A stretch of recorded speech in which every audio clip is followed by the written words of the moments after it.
E aí pessoal, beleza? Eu sou o Lisandro Ruas do canal Folk Rock Blues and Beyond e hoje a gente vai falar do Jimi Hendrix, aquele cara que nasceu lá em Seattle, um guitarrista que antes tocava com uma galera aí, por exemplo, o Little Richard e desde o começo, dessa época que ele tocava com outras bandas, ele acompanhava outras bandas, ele já demonstrava já um talento bem diferenciado e também uma performance bem diferenciada. Inclusive tem um caso aqui do Little Richard, que ele conta que ele estava tocando, ele era pianista, para quem não sabe, tocava rock and roll, e tocando piano e tal, e o pessoal aplaudindo pra caramba, o pessoal do público, endoidando e tal e tudo. Aí ele foi, levantou a cabeça assim, quando ele levantou a cabeça, o holofote não estava nem nele, estava no Jimi Hendrix, porque estava tocando guitarra com dente, estava fazendo altas performances lá no fundo lá, e aí o Little Richard chegou a ficar até chateado. Pô, Jimi Hendrix, eu que sou a estrela do negócio aqui, você fica apagando o meu show, né? E aí o Jimi Hendrix, ele, obviamente, querendo fazer o trabalho dele, montou uma banda para ele, o The Jimmy James and the Blue Flames. E aí ele foi para Nova York e tocou lá tocava muito lá num lugar que chamava Café Wha. E nesse Café Wha, ele já fazia as performances dele todas e tudo mais. E um baixista chamado Chess Chandler, de uma banda Animals, lá da Inglaterra. O Chess Chandler, ele estava querendo produzir, já estava querendo produzir um artista, até negro mesmo assim tal, para poder levar, americano, para poder levar para Londres. Tava pensando em ir no Albert Collins e tal, um cara mais performático e tudo, e foi lá no Café Wha, que já era um lugar que já tinha artistas que se apresentavam e tudo, e o Chess Chandler chegou lá e viu o Jimi Hendrix, pô, selvagem pra caramba em cima do palco, e tocava deitado, com a guitarra no meio das pernas, com os dentes, nas costas, aquela coisa toda, tocando muito bem com a banda dele. E aí o Jimi Hendrix acabou o show e tal, e o Chess Chandler foi conversar com ele. E, pô, o Chess Chandler o cara toca pra caramba, performance perfeita, o que eu tava imaginando mesmo. E ainda um cara super doce de tratar, né? Um cara super legal, super humilde e tal. Pô, eu vou trabalhar com esse cara, né? E aí convidou ele para ir para Inglaterra, né? Ah, vamos lá para Inglaterra. E aí, chegando na Inglaterra, ele, obviamente, tinha um network bem grande e tal, conhecia as bandas todas, aquela cena de Londres. A gente está falando aqui da segunda metade dos anos 60, a cena de Londres lá com Beatles, Rolling Stones, The Who, Animals, aquela galera toda lá e tudo. E o Chess Chandler já tinha amizade com essa galera toda. E aí, para a primeira aparição do Jimi Hendrix lá em Londres, ele combinou com uma banda que estava fazendo muito sucesso na época, que chamava Cream, que é uma banda que o Eric Clapton teve. Uma super banda, um power trio muito legal, e combinou com os caras. Falou que tô com um cara lá dos Estados Unidos e eu queria trazer ele aqui para fazer uma jam com vocês, uma participação no show de vocês aí, uma música pelo menos e tal. Aí os caras falaram, beleza, traz o cara aí, a gente faz esse esquema aí. Beleza. Aí rolou lá o show dos caras, aí na hora ele ia inclusive até tocar uma música que se chama Killing Floor. E aí, quando chegou a hora dessa música, o Eric Clapton convidou o Jimi Hendrix para subir no palco. E o Jimi Hendrix chegou lá, tocou, começou a improvisar e já deu aquela diferenciada do Eric Clapton. Eu era um guitarrista que usava umas escalas diferentes, um estilo de tocar bem mais cheio, mais completo e tudo. E o público foi a loucura, gostou pra caramba. E o Eric Clapton, ele já ficou meio sem graça, aquele negócio todo. E aí, no meio do solo do Jimi Hendrix lá, ele deixou a guitarra e foi para trás do palco lá, ficou lá fumando. O Chess Chandler até chegou nele lá, falou, ô Eric Clapton, tá tudo bem com você aí, cara, e tal? Aí o cara falou, bicho, não sabia que esse cara tocava tanto desse jeito, não, hein? Ele sabe fazer alguma outra coisa? como quem diz, né? O cara é tão bom que parece que não sabe fazer mais nada além de tocar, né? Tão bom que ele era. E aí o próximo passo pro Chess Chandler era montar uma banda pro Jimi Hendrix. Ele conhecia o Mitch Mitchell e conhecia o Noel Redding. Foram dois caras que ele já de cara apresentou pro Hendrix. E o Hendrix gostou muito dos caras, principalmente o Mitch Mitchell tocava jazz, era um baterista de jazz muito legal. E o Noel Redding, ele já falou que gostou foi do penteado dele. Ele falou, cara, esse cara tem um penteado muito legal, que esse cara na minha banda. E aí montaram o The Jimi Hendrix Experience. O Jimi Hendrix lançou um hit,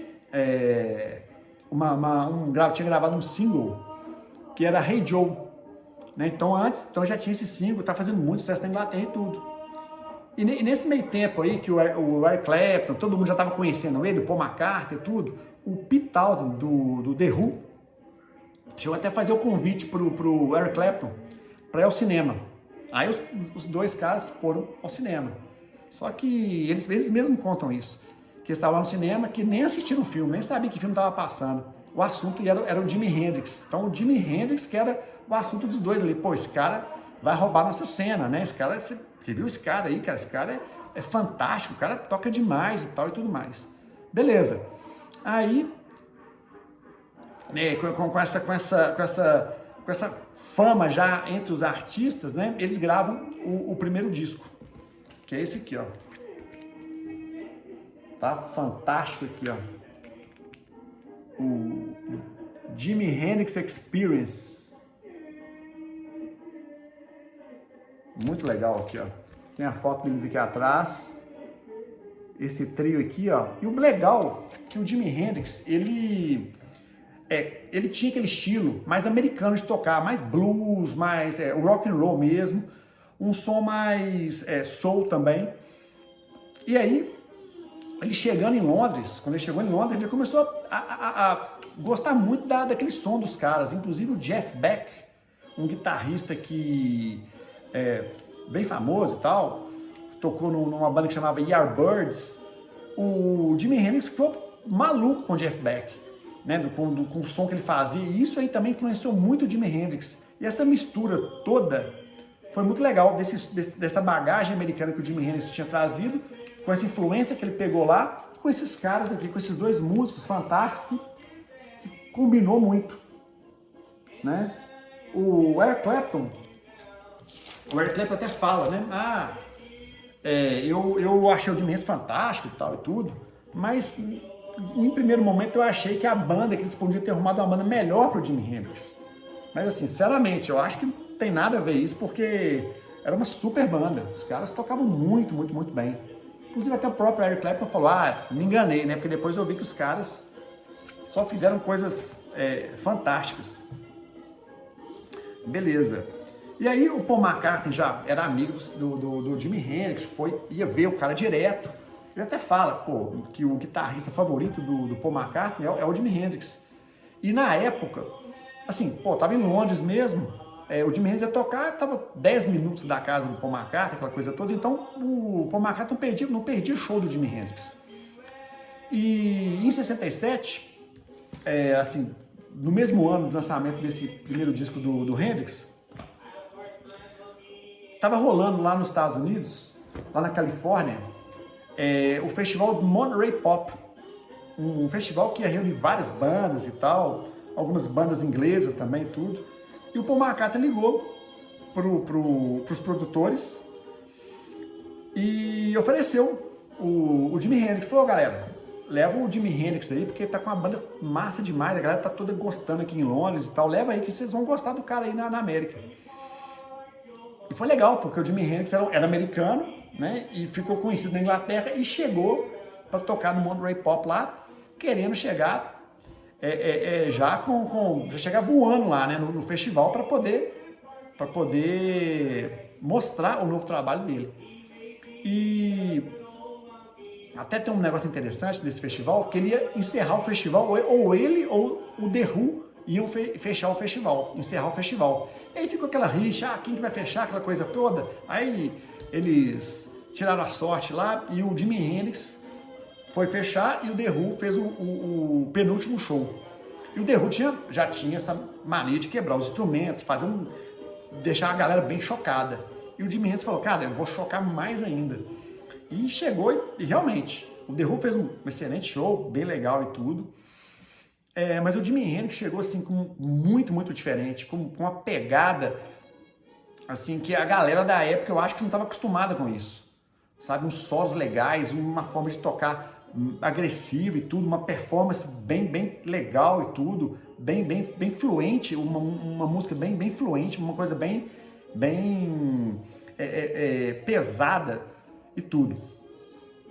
E aí, como o The Who quebrou tudo, o Jimi Hendrix, além de fazer uma performance assim que, na minha opinião, chegou até realmente a apagar o show do The Who, ainda quebrou a guitarra também para deixar a galera chocada e colocou fogo na guitarra. Isso aí ficou bem famoso, isso aí entrou para a história do rock. E esse aqui é o disco que é o registro desse show ao vivo do Jimi Hendrix lá em Monterey. Isso aqui é fantástico, é um disco ao vivo muito legal. E aí ele volta para a Inglaterra e grava o Axis Bold as Love. Disco fantástico aqui, ó. Aqui eu acho que o primeiro disco é excelente, não tem nem como falar qual que é o meu favorito. Essa fase dele com Experience, para mim todos os discos são bons e do mesmo tanto. Aqui ele faz umas composições bem legais, umas guitarras maravilhosas, bem trabalhadas também, melodias assim maravilhosas de solo, músicas assim fantásticas mesmo. Isso aqui para mim são discos assim obrigatórios da gente conhecer. Muito legal esse disco. E aí, um outro caso nessa época aí, que esse disco também foi gravado em 67. E aí os Beatles já não estavam mais fazendo show ao vivo e lançaram o Sgt. Pepper's, aquele disco famoso dos Beatles, Sgt. Pepper's. E o Paul McCartney conta que, como ele ia praticamente em todos os shows, eles lançaram o Sgt. Pepper's numa sexta-feira, tá? E no domingo tinha um show do Jimi Hendrix. Obviamente, o cara tinha lançado esses dois álbuns fantásticos e tal, aí os músicos todos foram ver o Jimi Hendrix tocar. E aí o Paul McCartney ficou impressionado, porque eles lançaram o Sgt. Pepper's na sexta-feira. Aí teve o sábado e o Jimi Hendrix já foi tocar no domingo. E a primeira música que ele abre o show no domingo, e o Paul McCartney lá na plateia, ele abre com o Sgt. Pepper's, a música Sgt. Pepper's. E o Paul McCartney falou, pô, esse cara é massa demais, o cara ainda, além de fazer uma versão super massa, o cara aprendeu a música em um dia, né? A gente acabou de lançar e ele já chega já tocando ela desse jeito. Então ele achou que foi, além de tudo, ele se sentiu lisonjeado, né, por isso. Então ele era fã do Hendrix.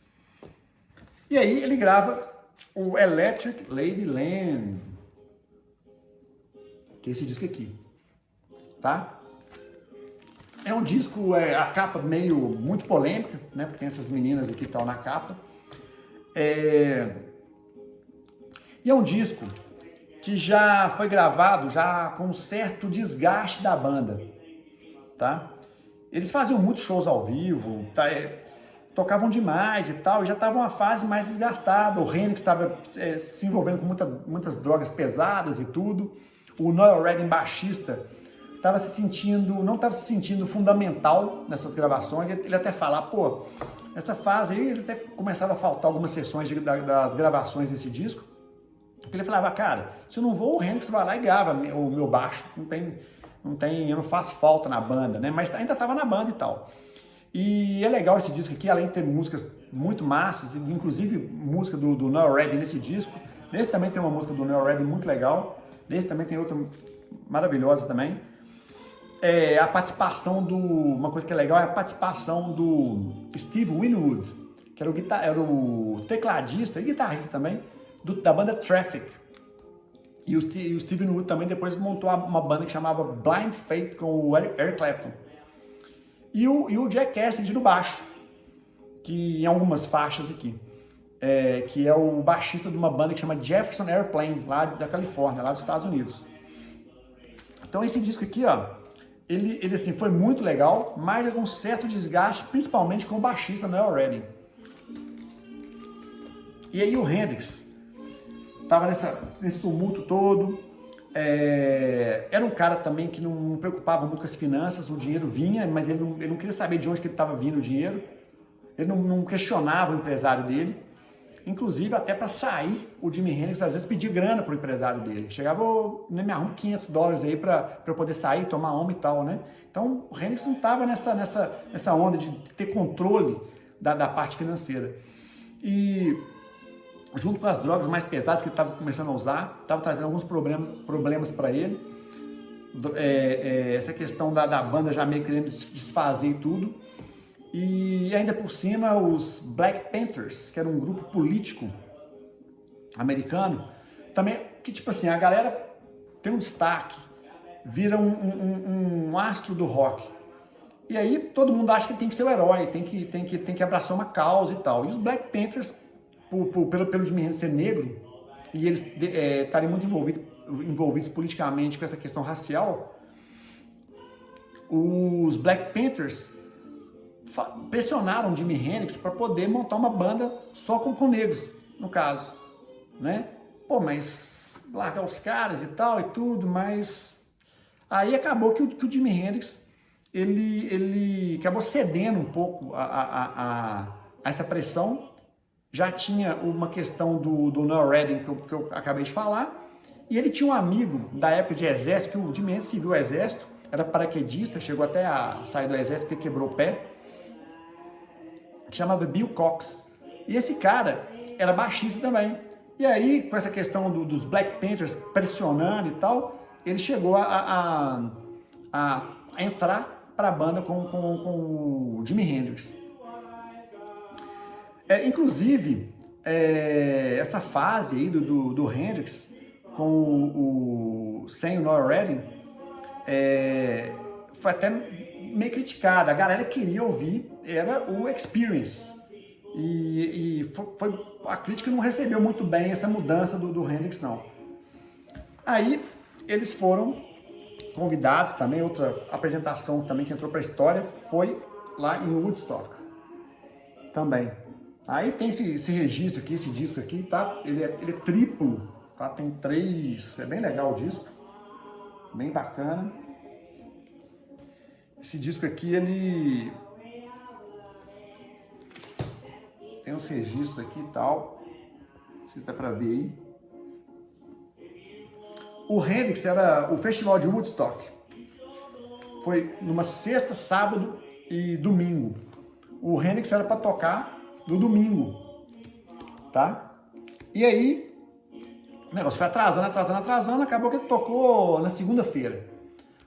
A maior parte da galera já tinha ido embora, mas já, obviamente, ficou uma galera bem legal lá ainda. E ele fez assim um showzaço aqui, inclusive foi nesse disco aqui que ele faz aquela versão do hino dos Estados Unidos na guitarra, ficou muito famoso. O pessoal fala, o Hendrix, ele estava envolvido politicamente, mas ele não era um cara, por mais que ele tenha sido de depressão e tal, mas porque também não estava dando muito certo como baixista, ele não estava muito ligado nessas questões políticas, né? O pessoal às vezes quer pegar ele, quer colocar nas costas dele um posicionamento político, coisa que ele nunca teve, nunca preocupou com isso. Ele fez a música, o hino dos Estados Unidos, que foi até meio polêmico, né? Ele emulava bombas e tal, foguetes e tudo na guitarra, para falar assim, né? O hino dos Estados Unidos, mas em guerra, vamos falar assim.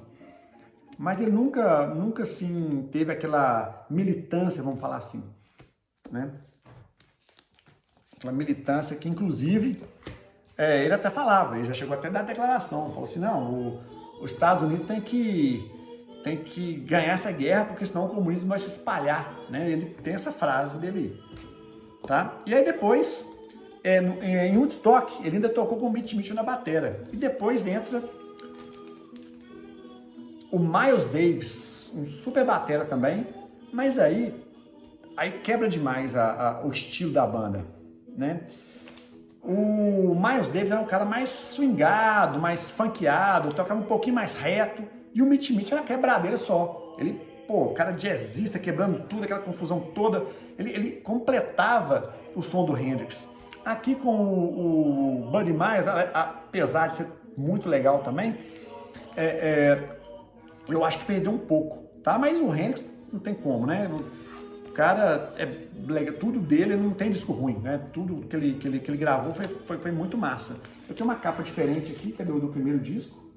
Uma capa diferente, da Band of Gypsies, que era a banda dele. E depois ele gravou um outro disco ao vivo também, Band of Gypsies 2.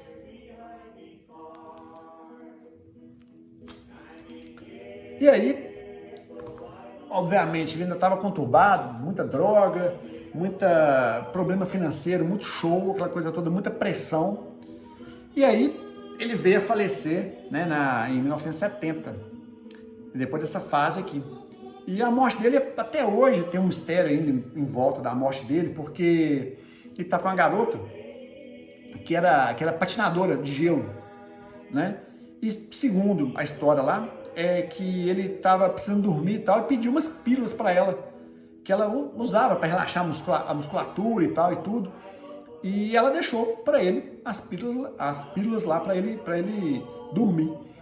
Só que beleza, ela saiu e voltou. Quando ela voltou, ele tinha tomado umas 9 pílulas. E parece que tomou vinho também, misturou com álcool, alguma coisa assim. E estava vomitando, estava meio que não conseguindo respirar direito, aquela coisa toda.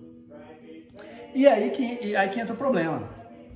Dizem que ela não chamou a ambulância na hora. Ela quis dar uma limpada no apartamento, porque devia ter droga, alguma coisa lá. Ela ficou com medo, ou de ser presa, ou de manchar a imagem do Hendrix, alguma coisa lá, ela estava com medo. Então ela não chamou imediatamente. O que muita gente acha que se tivesse chamado a ambulância imediatamente, talvez o Hendrix não teria morrido. E aí, quando ela resolveu chamar a ambulância chegou, alguns falam que ele já estava morto e outras pessoas falam que ele chegou a morrer no hospital, né? Então aí acabou a triste história aí do maior guitarrista de todos os tempos, né? E por que a gente fala que ele é o maior guitarrista de todos os tempos? Porque não é só de escala que a gente fala, né? O cara fica lá correndo a escala de forma super rápida e virtuosa e tudo mais. Além, obviamente, dele usar uma escala muito legal, muito interessante, ele construía muita melodia nos improvisos dele, principalmente no estúdio. E outra coisa também legal são os acordes que ele usava. Ele usava uns acordes que é a cara dele. Uns acordes também, ao mesmo tempo que ele tocava na guitarra, e ele fazia também muita melodia ali junto com os acordes. Então não eram acordes estáticos. Então os acordes dele eram o tempo todo fazendo alguma coisa em cima dele ali. Então é um cara, e além disso tudo, a atitude dele também no palco, o som que ele fez, ele revolucionou a guitarra. Por exemplo, até o próprio Rich Blackmore, da banda Deep Purple, fala, pô, eu tocava no Deep Purple, já era uma banda pesada e tudo, mas quando eu vi o Hendrix, cara, eu falei, cara, eu vou mudar totalmente minha performance aqui, vou mudar meu jeito de tocar. E ele começou a pesar mais a guitarra, começou a fazer mais, performar mais, né? O Steve Vai também, que é um guitarrista, obviamente, que veio bem depois, também elogia muito o Jimi Hendrix, porque, cara, o Steve Vai é um cara que é muito famoso também por ser um dos melhores guitarristas de todos os tempos, mas ele mesmo fala, cara, tudo que eu faço aqui, cara, o Jimi Hendrix faz, hoje eu tenho equipamento, hoje eu tenho tecnologia para fazer isso.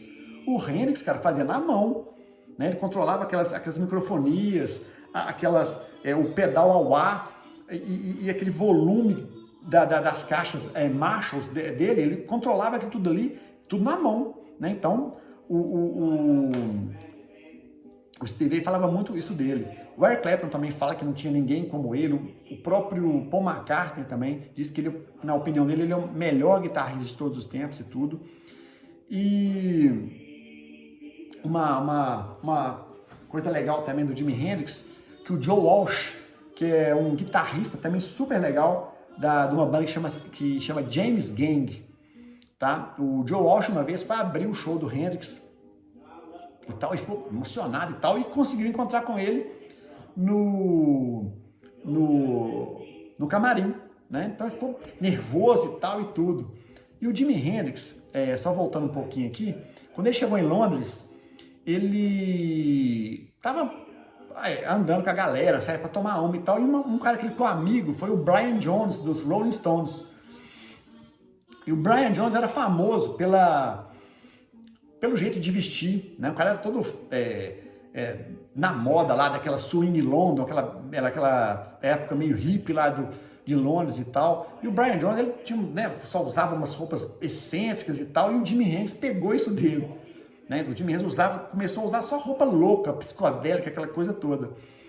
E o Joe Walsh, nesse show que ele abriu pro Hendrix e conversou com ele, né? Aí o cara que estava perguntando pro Joe Walsh, aí, cara, você ficou nervoso e tal? O Joe Walsh falou assim, cara, claro que eu fiquei nervoso. O cara tinha penas, o cara usava penas para todo lado. Como é que você não fica nervoso com, né, uma estrela dessa e o cara todo vestido de forma excêntrica, né? Então, é um guitarrista que todos, assim, falam, tipo assim, é o predileto de um tanto de músico, né? Ele contribuiu demais com a música pop, do que a música veio a ser depois do Hendrix. Teve uma contribuição muito forte dele. E é isso.